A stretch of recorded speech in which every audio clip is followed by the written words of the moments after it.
Good afternoon. We are very excited to welcome you all. I'm Anthony Crowell, the Dean and President here at New York Law School. And this is a special edition of our Impact Conversations hosted by our Impact Center for Public Interest Law.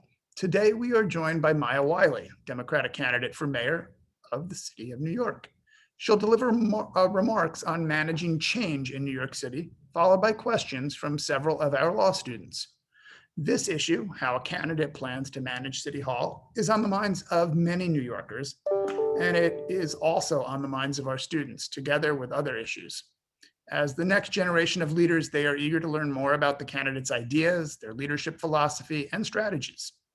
This program is part of a series of programs and forums with the mayoral candidates. Just last week, our Law and Leadership Institute hosted a conversation between our students and candidates, Borough President Eric Adams and Catherine Garcia. On Monday, in partnership with New Yorkers for Parks, we heard from candidates including Sean Donovan, Ray McGuire, and Art Chang. And we continue to be in discussions with other candidates, so expect announcements soon about additional programs with them. So with that, I want to welcome Maya Wiley. Maya has a long career as a justice advocate, working with the NAACP Legal Defense and Education Fund and the ACLU. She also has been in public service in a position I know very well, counsel to the mayor, which I held in the previous administration. She has also been chair of the city's Civilian Complaint Review Board and co-chair of the School Diversity Task Force. Maya has been a good friend of NYLS, and we are fortunate so many of the other candidates are as well. And like all the candidates running, she cares deeply about our city's future.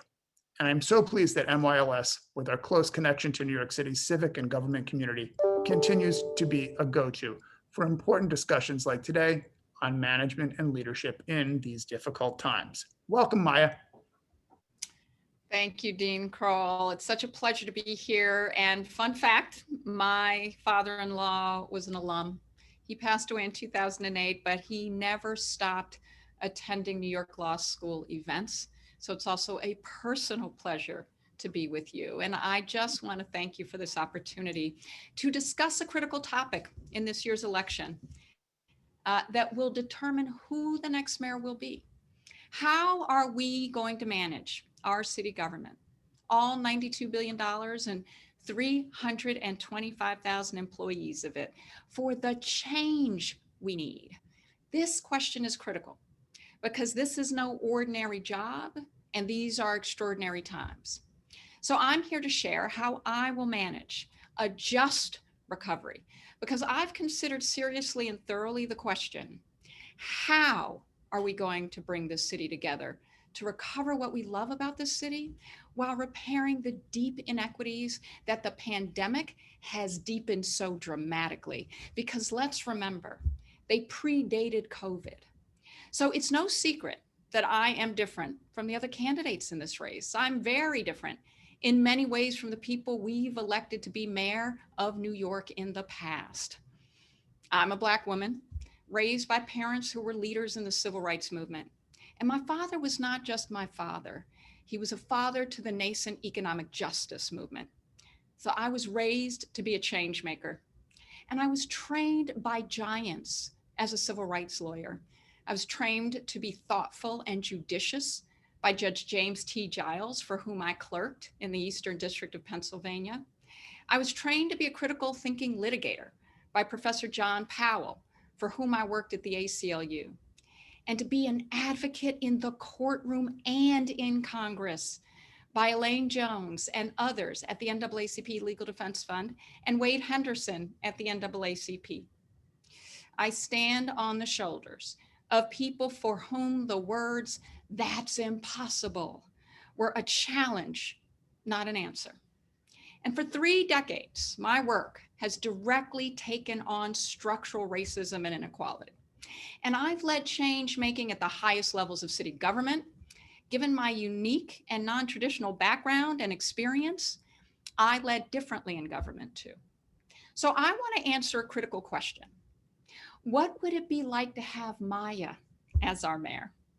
Voters need to know not just that a candidate has a credible plan to rebuild the city's economy, and I do, but that she has the creativity to reimagine our city and the courage and capability to make it a more equitable one. So that's what I'm here to talk about today. Managing New York, managing growth with equity.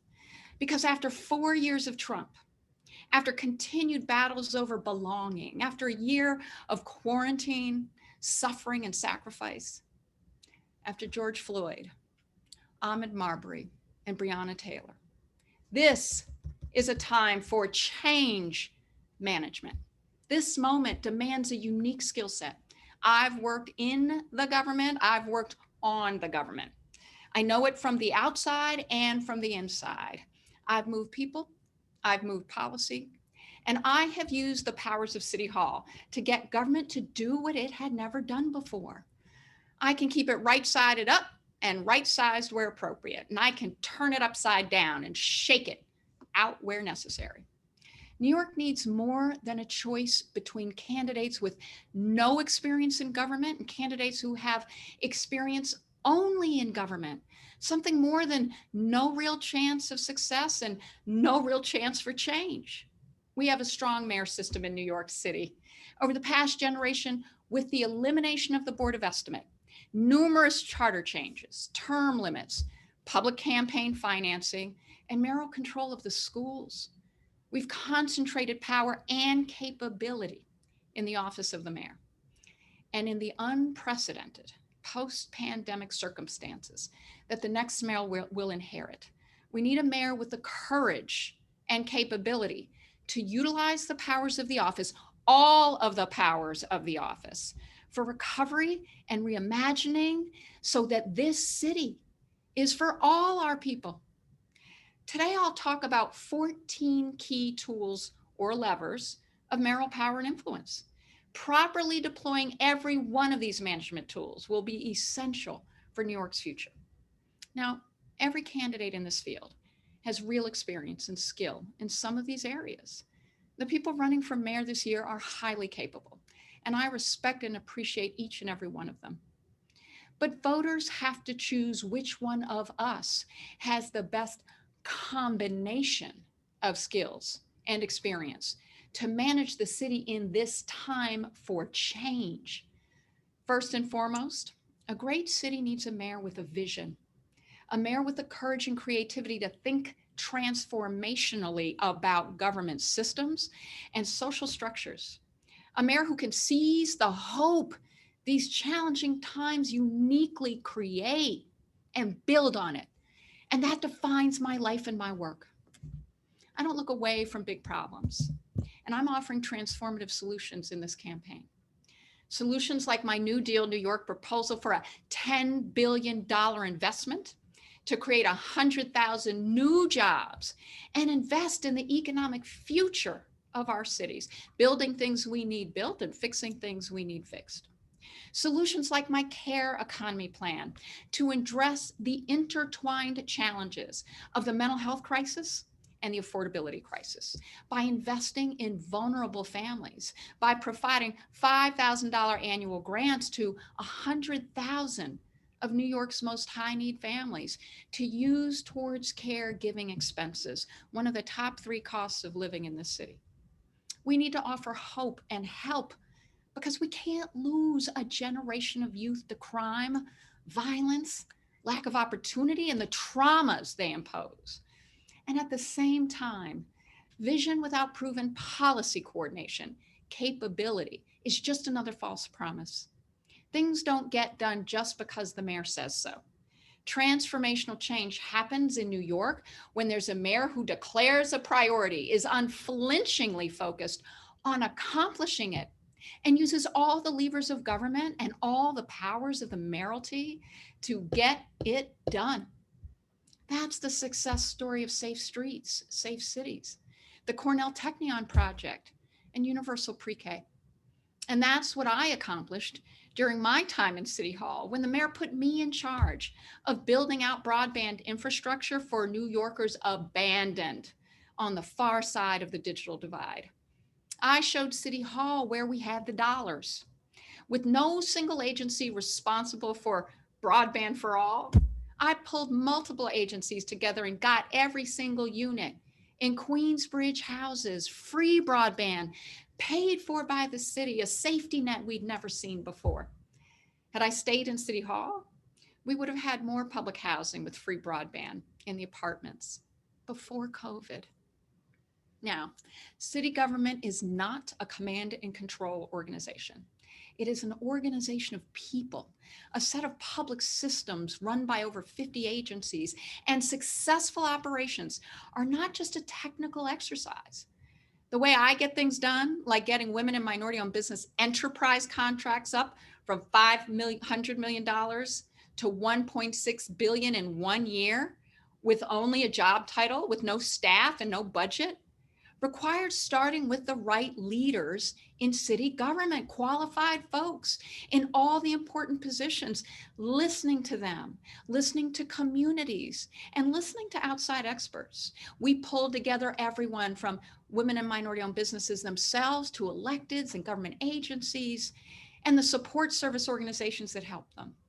And that's how I get things done. But we can't be afraid to look at our success and recognize it's not enough.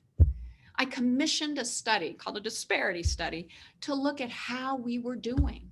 It was completed after I left, but it showed we were not succeeding in giving Black and Latino businesses their share of the city's business. And we can't change what we refuse to face and what we won't acknowledge. We also need a mayor who knows how to deal real effective oversight of city agencies, not micromanaging. Micromanaging kills initiative in city government. At the same time, inadequate oversight of the mayoral agencies is an invitation to inaction and even in some instances, corruption. You know, I was privileged to serve as chair of the largest independent police oversight agency in the United States. And as CCRB chair, when the Justice Department, the mayor, and the police commissioner had long failed to take action against Daniel Pantaleo, Eric Garner's killer, I brought that case before the board. We reviewed the evidence, including the medical examiner's report, and the board I led voted to charge Officer Daniel Pantaleo with use of excessive force in the death of Eric Garner. And I made sure to protect a unique power that our CCRB in this city has that's different from other CCRBs. Our CCRB has a civilian prosecution unit made up of former assistant district attorneys from around this city and country. And we've got that case tried finally, but independently inside the administrative process, inside the police department. And that's why Officer Pantaleo is no longer on the payroll of the NYPD. I'm the only candidate in this field who's practiced law.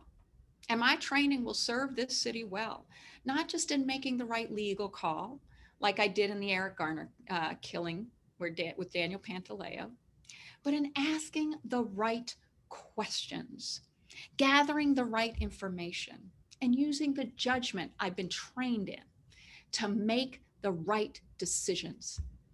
There's a reason that so many of our great government chief executives have been lawyers, from Joe Biden and Kamala Harris and Barack Obama on down to many of our best mayors. And as a lawyer, I'm trained to ask hard questions about contracts, about legislation, and to manage the litigation that can often be the difference between getting something done and a project being processed to death. As an assistant United States attorney in the Southern District of New York, I worked on civil fraud and civil rights, and I defended the day-to-day actions of federal government agencies, helping clear the way for them to carry out their missions. And I've always used my skills to fight for fairness and equity. It's why I went to law school. It's why I became a civil rights attorney and racial justice advocate. And as a staff attorney at the NAACP Legal Defense Fund, I sued to save maternity ward and neonatal beds in Harlem for Black and Latino women and their newborn babies. I lobbied on reforming this nation's healthcare system with the Leadership Conference on Civil Rights, having developed the proposals the Civil Rights Coalition carried. When I was a young lawyer at the ACLU, I helped develop legal strategies to get more state funding into public schools and helped to sue Pan Am Airlines. You may not remember that one, but before it went out of business, Pan Am Airlines was discriminating against passengers who they believed to be Muslim during the first Iraq War. So many of the vital services the city of New York provides, from foster care to homeless services to affordable housing development, are actually delivered by not-for-profit contractors. I've worked on some of the best nonprofits in America, the Inc. Fund, the ACLU, the Open Society Foundation, and I know how to manage nonprofits and work in partnership with them, because I also founded a not-for-profit organization called the Center for Social Inclusion, which I led for 12 years, and I did it with a baby in a bouncy seat. 9/11 had just happened, and $21 billion were coming into New York City to rebuild us out of that traumatizing crisis. But Chinatown and the Lower East Side, two communities of color, were going to get cut out of the catchment area for the federal dollars to rebuild after 9/11. So I started the center working side by side with community leaders on what we called colorblind racism by its true name, structural racism. And we co-developed policies and solutions and strategies and multiracial alliances to get them done. This is not a new fight for me. It's my life's work. And it's the work we have to do to recover what we love about this city, our culture, our diversity, our vibrancy, and our very way of life that ensures that we are improving life for every single community, especially communities of color in New York City. The mayor has to lead the city by crafting legislation to solve problems, and often by lobbying in Albany and in DC on behalf of the people of this city. I'm no novice here either. In the 1990s, as I said, I was lobbying Congress on healthcare reform and seeking to end racial disparities in the delivery of healthcare services. And as counsel to the mayor, I worked closely with legislators in Albany to support creating more opportunities for the city to do more contracting with our women and minority-owned business enterprises. And I'm schooled in the details of legislative language and the legislative process, and I'll put those tools to work for all New Yorkers in the city council, the state legislature, and the Congress. The mayor has to be effective in public communications. She has to speak for the people of the city, argue for hope and the change we need, and carry the city's case for the world to hear. That has never been more important than it will be now in telling the world that New York City is coming back, and we're going to be bigger and badder and bolder and open for business, open for tourism, to become again the world's cultural jewel, the capital of theater, music, museums, dance, and art. And a lot of people around America know me from my role as a commentator on MSNBC. I've got some experience in this field. I'm pretty confident I'll handle the spokesperson part of the job okay. I promise you this, nobody will be a more passionate or a more tireless advocate for New York City than I will be as mayor. And I'll tell you a secret. I'm not a politician. I didn't set out to be one. The reason I'm asking for this critical job at this moment of crisis is because for me, there was no other mission that was more important than the city my children were born in, and all of our children deserve a future, and every last one of them, no matter what they look like, no matter how they love, no matter their zip code, no matter their housing, whether it's a shelter or public housing or luxury housing, all our kids. But the mayor has to be more than a talker. Great leaders are great listeners too, and nothing will be more important in the mission of the next mayor than doing a better job in uniting us and partnering with our communities than we've seen in a long, long time. There's a reason the public is so skeptical about city government. There's a reason that the ULURP process has gotten bogged down in disputes, that police and community relations have been so tense for so long, that students and parents particularly in communities of color, so often feel that the school system is excluding them from the opportunities it's supposed to bring them, that they need and deserve. From the earliest days of my life, listening in my family's living room, to the Black women my father was organizing with around economic justice, I've learned to listen. I've learned to respect and to help raise up the voices of the communities and the people most affected by government's failures. As a public interest lawyer, I learned to advocate with community organizers and community leaders. And in this campaign, I've listened to the voices of the people, all the people in churches and synagogues and mosques, mostly virtually, and on Zoom calls with the business industry and other corporate leaders, with community-based organizations and clubs, making investments in decisions that will determine the future of our city's economy and the very fabric of our city's social infrastructure requires us to listen and to learn together. And now on the streets of the city, as I start to campaign in person, that's what I'm doing. Community relations is an important tool in the mayor's toolbox, but it's not just a tool. It has to be a way of leading. Outreach and collaboration are literally in my DNA and are at the heart of my leadership training.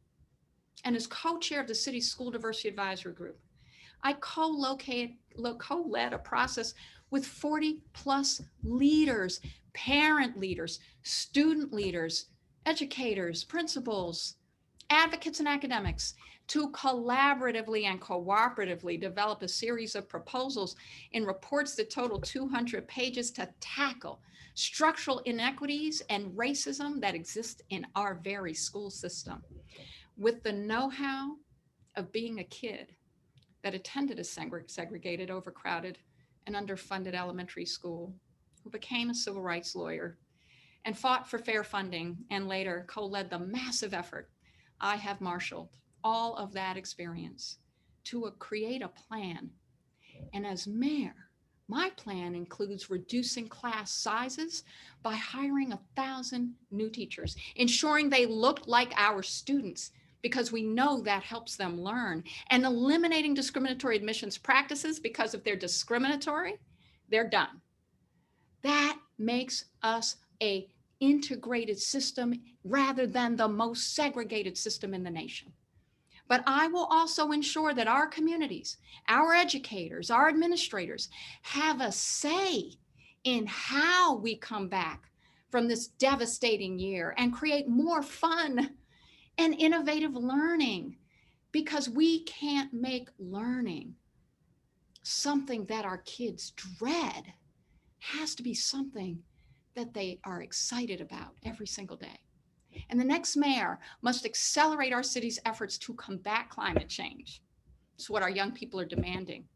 The Community First Climate Action Plan that I support was workshopped with impacted communities, economic justice leaders, and will dramatically increase the amount of green space. I will double it, green space and open space in our city, and launch a citywide green future force so that we are creating a jobs track for our young people on redesigning for a green economic future, and creating, to do it, to get that done in government, knowing how it works, a new office, a new mayor's office of public space management. So we de-silo the multiple agencies touching on this question of our open and green space, pulling them together and working collaboratively with communities on just what they need and how we get it done.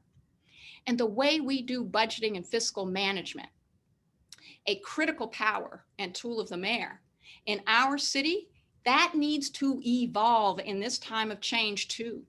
I tried to show that in this campaign by showing exactly what my plans are, but how I will pay for each and every policy I've proposed. Because in order to build trust, we need to be making promises that are bold, but that can be kept. Fiscal management is not a technical skill alone, though. It's a people process because we have to have a moral budget. And I'm going to do people first budgeting. No more asking agencies to come up with PEGs, programs to eliminate the gap. Not because I'm not going to ask them to bring me 3 to 5% of cuts for each and every agency, because I will, but because we can't just make an arbitrary cut. We have to look at what is inefficient. We have to look at bloat, and we have to protect the things that are mission critical, like picking up the trash and getting more dollars into the classroom. So when I review those pegs, I'm not just going to say, okay, chop it off the top, bowl haircut. We are going to be thinking about what makes our city great and where and how we marshal the resources that invest in our people, but also require our government to do better at being efficient and at being effective. And that's what budgeting should look like. Too often, municipal budget cuts protect management and sacrifice service. And we're not going to do that in a Wiley administration. We will do strategic budgeting, looking to cut low priorities, not critical services, trimming the fat and not hacking at the bone.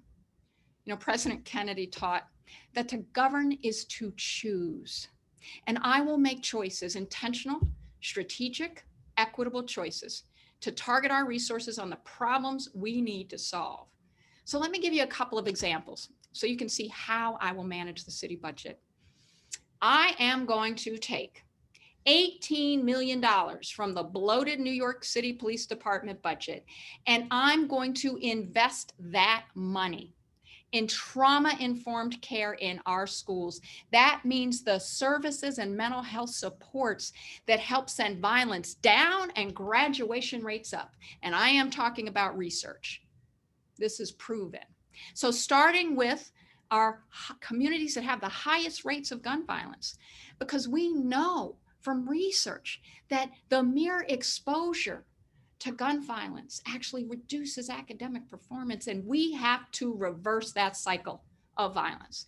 And I'm also going to decrease the New York City Police Department headcount by starting with 2,250 officers. And I'm going to do it in corrections too by another 750 corrections officers. And I'm going to use that to fund our universal care plan. That's the $5,000 grants, and creating universal care centers, drop-off centers where our families can get the needed supports to know their children or their elderly family members or members with disabilities get the care they need, because we're going to care for the people who care for us.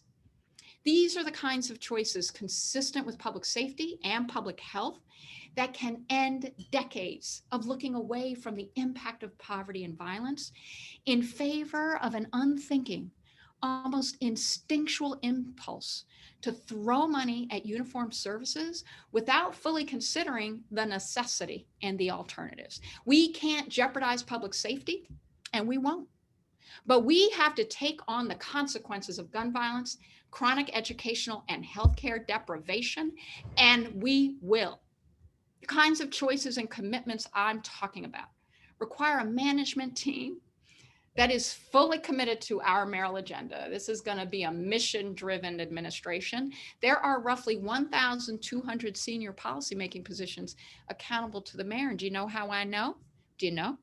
Because when I was counsel to the mayor, I went and identified them and started tracking them. They were not tracked before I was counsel. But part of what that means is talent recruitment and personnel policy, which are essential for an administration committed to transformational change to succeed. The reason I called for termination of the police commissioner of the NYPD following his failure to properly command the response to last summer's peaceful Black Lives Matter protests was not to make a political point. I'm not a fan of performative politics, and I generally reject the idea of singling out officials for systemic problems. But there is a point where if you have a leadership that is saying, I will turn the other way and praise constitutional violations by the public servants sworn to protect and serve and uphold the law, then we got a problem, and I know how to solve it. It's called a pink slip. Throughout this campaign and my mayoral term in office, this is the kind of leadership I will bring, and I will have a police commissioner who is an avid advocate for this mission and to protect and serve with accountability to the public. Law enforcement and justice must be one and the same. So as soon as this commissioner has demonstrated through his words or her words or their deeds that they're not going to be the kind of commissioner our people deserve, they're gone. We cannot continue to reflexively promote from within an organizational culture that is broken, that has too often been impervious and in fact oppositional to transformational change. And in every agency, but in especially the NYPD, the next mayor must recruit and empower professionals who are completely committed to the reform and transformation agenda. Whether that comes from within the department, as it has every time now for the past 30 years, or from outside, whether it's a career officer or as it has been every time for the last 40 years, I think it's time for a civilian. My police commissioner will be 100% committed to effective policing and will not have come up through the ranks and the rank and file of the New York City Police Department, because that requires change management. And that's why I said what I said about the commissioner last summer, but it's also how I'll govern. And so that brings me to the last of the mayoral tools I want to talk about: decision making. Because in the end, the mayor is the chief executive officer who makes the key decisions for the city of New York and its people. And I will be the kind of mayor who decides very clearly what happens, what needs to happen. And I will empower agency leaders to make change, and I will stay out of their way when they're on mission. I will also be a mayor who will not be afraid to say no when no needs to be said. I will explain why I'm saying no. I will be transparent, and I will be principled. People respect clarity and transparency, but also decisiveness. And to be collaborative is not to end decision making. It's to empower smarter decisions because they're informed. But decisiveness will happen as well in my Wiley administration. I'm the kind of person who says clearly and decisively, we're going to get this done. We're all going to come together to the table. If you've got real problems, I will throw my body at them to clear the way. If you're always telling me that's not the way it's done, I'm going to challenge you to get it done. And I'm going to help show you the way, as I did when I was counsel on broadband or MWBE or in sanctuary city legislation. And I'm going to hold you accountable to the mission. That's how I've learned to do things in my career. It's what I have held myself accountable to as a public interest lawyer, as a policy advocate, and when I was inside city government and out. These are life lessons and experiences I bring to this campaign, and I will put to work as your next mayor. So yes, I'm different than the other candidates in background, in experience. And I've explained why that puts me in the best position of all the candidates to restart our city in this once in a lifetime chance to reimagine, not only rebuild. I seek to build a city where we don't just bounce back to the unfair and the unaffordable place where we were before this pandemic, but we come back stronger, more united, more equitable, and more sustainable than ever. That is our opportunity. New York needs a change maker now, and that's who I am. I'm different than the other leading candidates in one other way too. New York has never elected a woman to the chief executive office. 30 states have elected women governors, from Boston to New Haven, Rochester, Camden, Washington, D.C., in mayoralties, Atlanta, New Orleans, Chicago, San Francisco, and all the way to the vice presidency of these United States.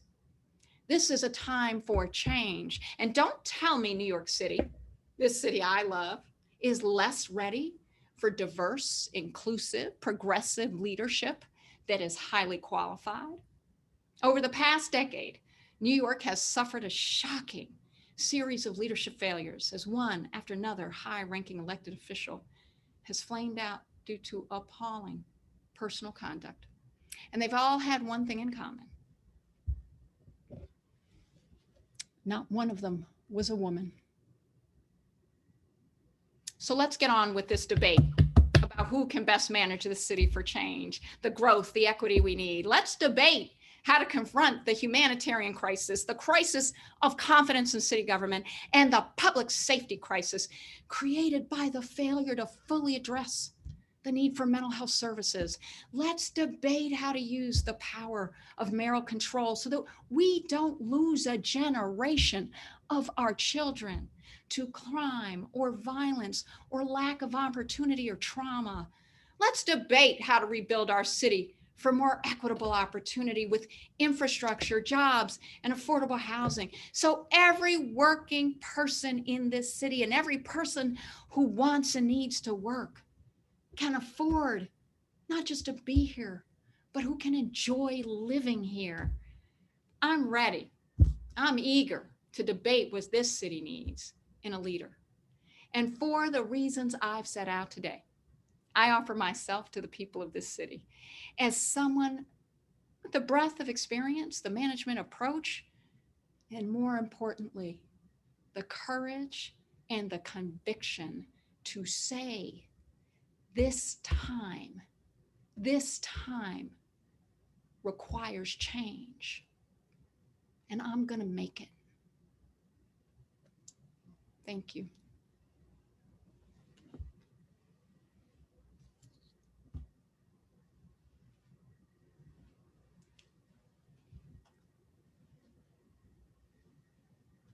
All right.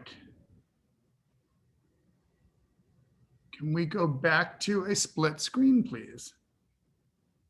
So Maya, that was tremendous, really. Thank you. I love the idea about getting ready for the debate because, we have a lot of time yet until the primary to have these really important debates.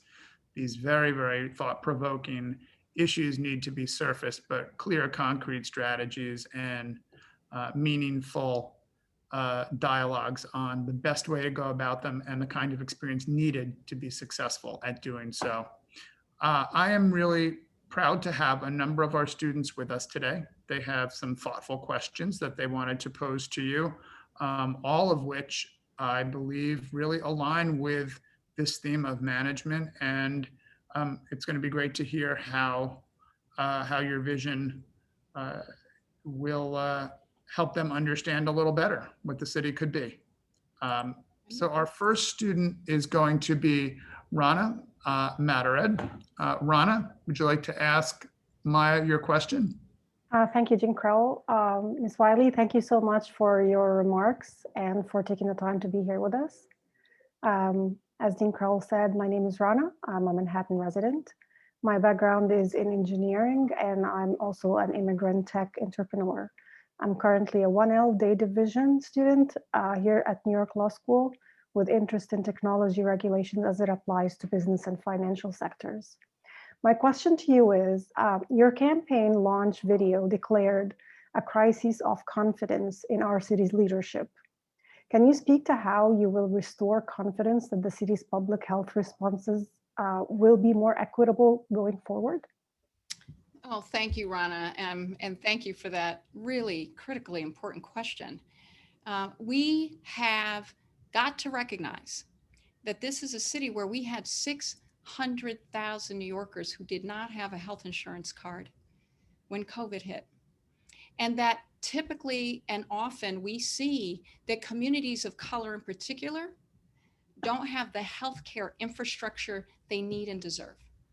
And that we also have to acknowledge that in a crisis like the pandemic or any crisis, whether it was Hurricane Sandy or September 11th, that relationships and partnerships with communities, particularly those who have been underserved, who've been disinvested in, are required to more effectively respond and to have more trust in government. So all those things are conditions that I have proposals, and we'll have proposals coming forward to help solve, including using the power of government to actually create more health insurance access, but also to create programs. I put out a maternal health plan already, because as we also know, Black women in particular dying at dramatically high rates because they're not getting the health care they need for maternal and child care.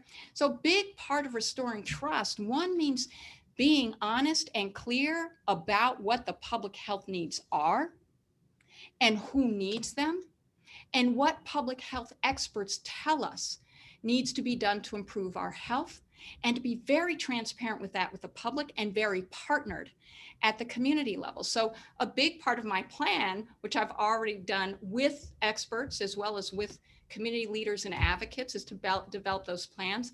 But let's take it back to vaccine penetration. I do have a lot of hope that that will be done before the next mayor takes office, given the improvements in vaccine penetration. But let's just use this as a practical example. So we had far too many New Yorkers in communities with the highest rates of COVID, who also were most likely either not to have a health insurance card or not to have a lot of health services in the community, and also have the highest death rates. Those are communities that, when you identify and recognize those realities and call them out, you also make sure you have partnerships with churches and synagogues and mosques. You make sure you have partnerships with your human service providers. You have partnerships with every corner of the community. And you work on a plan that creates and empowers them and makes them part of the plan for both getting people signed up for a vaccine and being vaccine sites, because we also have a digital divide and people struggle to get online. But all of these were known circumstances before the pandemic. They were known during the pandemic. And one of the critical learnings is listen to public health leaders, tell the truth, but have the partnerships on the ground so you can both get the information and services delivered with trust, and that also builds more trust and confidence in government. Great. Thanks so Thank much. you, Ms. Wiley. Thank you for that question. Next, we're going to go to Nick Negron. Nick, you are a New York City public servant. Please pose Ms. Wiley your question. Good afternoon, Ms. Wiley. Thank you for being here. As Dean Crowell said, my name is Nick. I'm a full-time city employee. I'm a second-year evening division student, and I study city law as an affiliate of the Center for New York City Law here. In 2019, approximately 376 city residents per day migrated to more affordable cities and suburbs, which only increased with the pandemic. And while some younger New Yorkers are moving back as the city recovers, being partially influenced by lower apartment rates, these rates will go up quickly. How do you plan to expand access to affordable housing for young professionals and middle income earners specifically? So you have just said what is so important and often not captured in the news media. Affordability is a growth strategy. It's a growth strategy. And what we have to do in this city is pull all the resources and powers of government to create more affordable housing, which is why I have the New Deal New York plan, which is modeled on the plan that helped get us out of the Great Depression, and also similarly what helped us get us out of the Great Recession, which is to invest in job creation, yes, by spending capital construction, but to build things we need built and fix things we need fixed. So our capital construction budget is how the city can create more affordable housing. So part of what we're going to do is create more affordable housing at the price points people need to live here and live decent lives in the city and have a higher standard of living. We're also going to use some of that for, I've got $2 billion in that for renovating and rehabilitating public housing. You know, we forget that public housing, first of all, is a permanently affordable housing program. And we have more than 400,000 people in that housing. And it's really much higher than that, right? That's just the official census. But those folks are living in housing that is crumbling. And we have to protect and preserve that, but also recognize we've got about 5,000 units any given year that is sitting vacant. So that's an opportunity that I'm going to lean directly into on day one in renovation and rehabilitation. And I'm going to actually have public housing residents have a voice in what to prioritize, what gets done first, because that also restores trust in government. But we have other resources. It's everything from how we use our zoning powers. We need affordable housing in every single community, and also how we use what we own, because we have about 1,000 acres of city-owned land, which is where we can create, in partnership with not-for-profit housing developers, permanently affordable housing. So I will marshal all our resources to do just that. Thank you. Great. Thanks so much, Nick. Next, we're going to call on Emily. Emily? Hi, good afternoon, Ms. Wiley. Thank you for speaking with us today. Two pressing issues that New York City faces, both of which you mentioned, are the rise in homicide and gun violence and the problem of unequal policing of Black and Brown communities. Can you further discuss how your plans will achieve the goals of making all communities feel safe while implementing specific reforms in the over-policing of New Yorkers of color? Yes. First, by acknowledging we can have public safety and we can be free of police misconduct and violence too. And we have to recognize that that just requires a committed leadership to doing just that. And here's my plan. One, I'm going to name 3 things, although there'll be more than 3 in my actual plans, but just 3 clear things. We are going to take $1 billion out of the New York City Police Department, which is 36,000 police officers strong, with literally a $6 billion expense budget. That doesn't include its capital construction budget. And it doesn't include the roughly $1 billion we spend over 3 years in paying out police misconduct cases and negligence cases. So recognizing it's a bloated budget and we have a huge number of a militarized police force, we don't need more police officers. In fact, we'll have an opportunity to cut the force, but I'm going to start with $1 billion, right-sizing the police department, stopping the next 2 years of cadet classes from coming into the police department. And I'm going to invest it in what we know works, which is making it easier to get a job than a gun. Because that works. We have an historic crisis and we have unprecedented unemployment rates in communities with high gun violence. And what communities themselves have told me, families who have lost children, nieces, nephews have told me is, we want more money in the classroom so our schools aren't busted up. We want smaller class sizes with better education. We want more trauma-informed care because our traumatized kids don't perform as well in school. And I'm going to use that money to do those things. But I am also going to make sure that our communities have a participatory justice fund.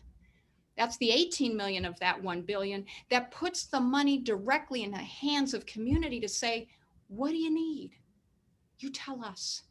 Because what I know and what I have seen my whole career is that people who suffer much and have been denied so much investment become extremely creative and understand what they need. And that's everything from crisis intervention, mental health services, more workforce development, and that's what we're going to invest in. And that's how I'm going to balance it. And police accountability is center. I did talk about having the right police commissioner, but I'll tell you one other thing. As mayor, I will ensure that I, with the public, am determining the rules of the road and making them black and white. And if you want to off-road, you're going to get put off the police department force, because there simply has to be zero tolerance for discrimination, for abuse. And if we learned anything from stop and frisk, crime rates do not go up when we become fair and just. When they go up, it's because people are starving. It's because people have overcrowded housing. It's because people are traumatized and retaliating. And so I will focus the police on the job of policing, and I will make sure that our communities are getting the investments they so richly deserve and have too long been denied. And that's called walking the talk. Thank you.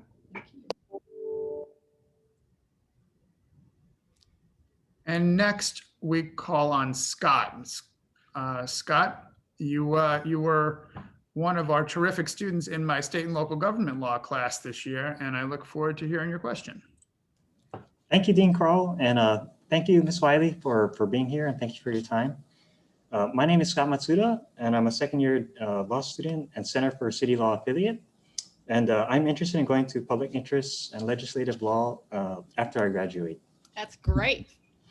And you had an excellent teacher. So now I'm nervous about your question because I know how good he is. But yeah, my question for you is, as an Asian American, it has been so disheartening to see the rise in attacks against those in our communities. If you become mayor, how would you plan to reassure our community that we belong? Oh, thank you for that question, because, you know, it has been nothing short of devastating and appalling. The rates in hate crime and violence we have seen against our Asian American and Pacific Islander residents. And it first starts by saying every single one of our residents are our people, period, and in every community.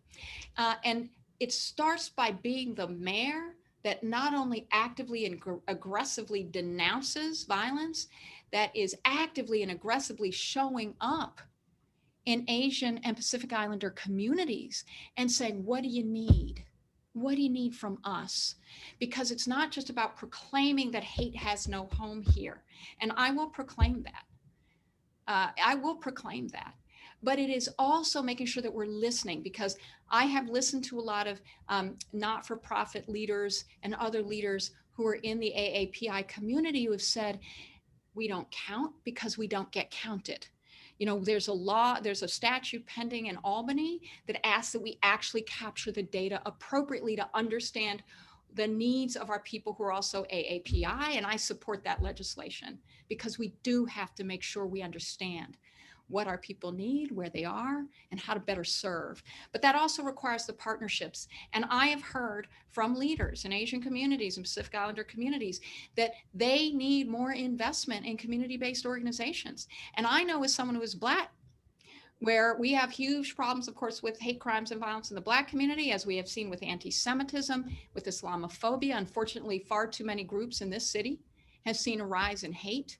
That what we know is we strengthen ourselves and our bridge building with other communities of shared concern when we're investing in our community-based organizations and leaders, so that that bridge building happens, and so that communities have the resources they need to also strengthen the social fabric of community.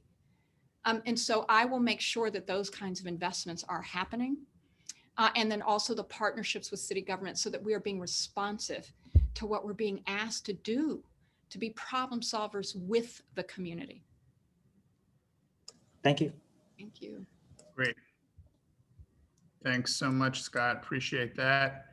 Maya, do you have any closing remarks for us before we adjourn? We have just a few minutes, and I want to offer you that opportunity and to reflect on some of the questions that our students asked. Of course, our students are among a very important generational cohort in terms of the city's voters. Thoughts? Well, first of all, I just want to express how grateful I am to have had this opportunity. It's always a pleasure to be with you, Anthony, and with New York Law School. It's kind of a homecoming, although I'd rather be in the building. But what I really want to say is to the students, one, your questions themselves are so not just important, but exciting, because you are pointing us to not just what every single New Yorker is saying and asking, but exactly the opportunity that we have here because we have you. We have you.